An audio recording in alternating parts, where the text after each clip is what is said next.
révèle que les formes de vie sur Terre n'ont jamais subi le moindre changement et ne sont jamais transformées en une autre. Ces fossiles nous permettent de voir que les êtres vivants sont exactement les mêmes que ceux qu'ils étaient il y a des centaines de millions d'années. Cela démontre un fait indiscutable.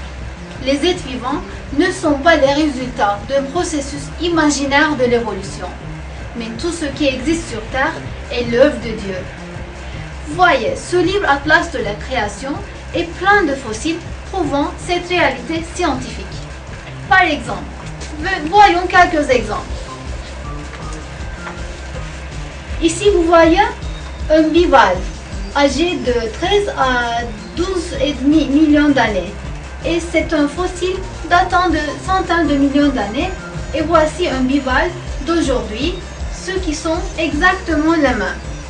Voyons quelques autres exemples.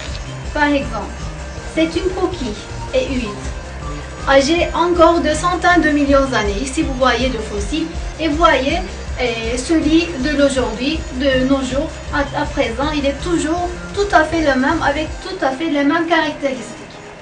Ou bien un autre exemple.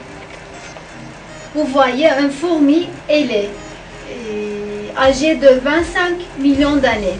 Et voyez les fossiles dans des arbres. Et voici un fourmi ailé d'aujourd'hui. Comme vous voyez, ils sont exactement les mêmes.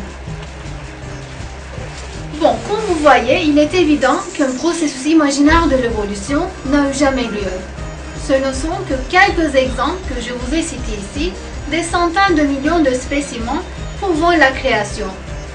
Toutefois, ces quelques exemples suffisent à démontrer que la théorie de l'évolution est un des grands canulars et une des grandes supercheries de l'histoire de la science.